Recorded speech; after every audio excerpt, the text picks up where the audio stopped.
quiero decir otra cosa después. Es decir, podemos tener la seguridad de que hemos encontrado la tumba de Pedro, de que hemos encontrado los huesos de San Pedro. Están en una necrópolis bajo la Basílica Vaticana. Ahora bien, esto para nosotros católicos es de un enorme valor, de un enorme valor. Ahí está Pedro, en que Cristo fundó su iglesia. ¿Y dónde está Pedro? Debajo del altar papal, debajo del baldaquino de Bernini, debajo de la cúpula de Miguel Ángel. Ahí está Pedro y encima su legítimo sucesor. Hay una continuidad local de San Pedro a Juan Pablo II. No solo por la historia, que tenemos la lista de más de 260 papas desde San Pedro a Juan Pablo II. Tenemos toda la lista de papas desde San Pedro a Juan Pablo II. La historia nos demuestra que Juan Pablo II es legítimo sucesor de San Pedro. Pero no solo la historia, la arqueología. Es que descubrimos los huesos de San Pedro debajo del altar papal. Es que todos los papas de Roma han dicho misa sobre la tumba de Pedro, sobre los huesos de Pedro. Continuidad local. Conclusión. Para nosotros importantísima. Conclusión. El que quiere estar en la iglesia de Cristo tiene que estar en la iglesia católica, la única que Cristo fundó. Cristo fundó una sola iglesia, en Pedro. Tú eres Pedro, y sobre esta piedra edificaré mi iglesia. Cristo hace un juego de palabras. En español, Pedro y piedra se parecen, pero en arameo, que es la lengua que usaba Cristo, Pedro y piedra es la misma. ¿Qué fa? ¿Qué fa? Cristo hace un juego de palabras, le dice a Pedro, tú eres ¿qué fa? Y sobre esta ¿qué fa? Edificaré mi iglesia. Cristo funda su única iglesia en Pedro, y el único legítimo sucesor del mundo de Pedro, el Papa de Roma.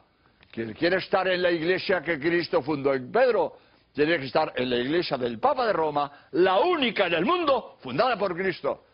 Para un católico esto es muy importante, para estar seguros en nuestra fe y no dejarnos comer el coco, como hacen muchos desgraciados que se dejan engañar por los testigos de Jehová, o por los mormones, o por los adventistas, o por quien sea.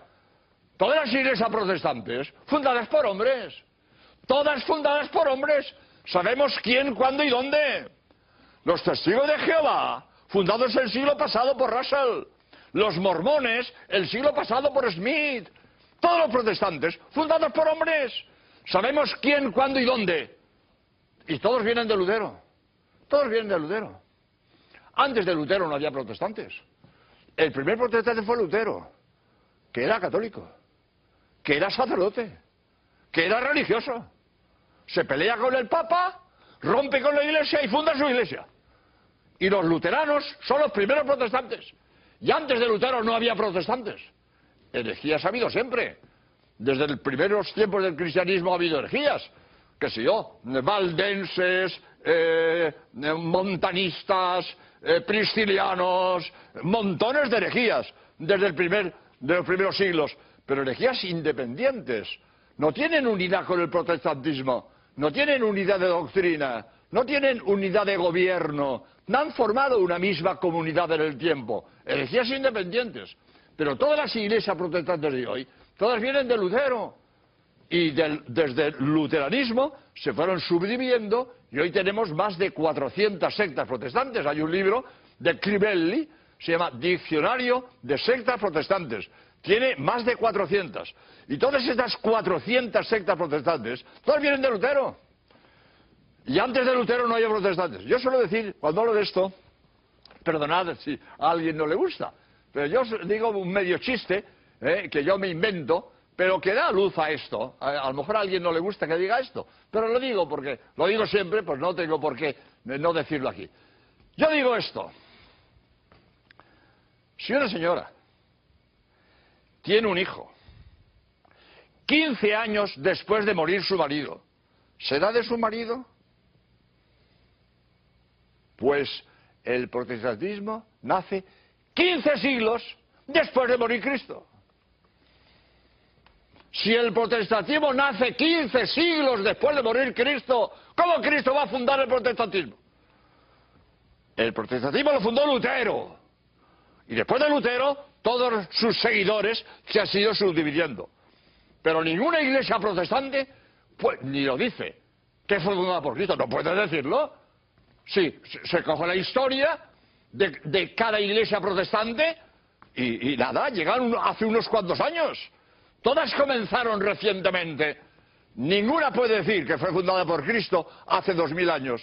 Los católicos, lo podemos decir, nuestra iglesia católica fue fundada por Cristo en San Pedro, y el único legítimo sucesor de San Pedro en el mundo, Juan Pablo II, el Papa de Roma. Por lo tanto, que quede claro que el que quiera estar en la iglesia que Cristo fundó en Pedro, tiene que estar en la iglesia católica, la única fundada por Cristo, y Juan Pablo II, el único legítimo sucesor de San Pedro. Por lo tanto, la arqueología encuentra los huesos de San Pedro, encuentra la tumba de San Pedro, debajo del altar papal, en una necrópolis bajo la Basílica Vaticana, y la arqueología me confirma mi fe en la Iglesia Católica, porque me confirma que el único en el mundo legítimo sucesor de San Pedro es Juan Pablo II, el obispo de Roma.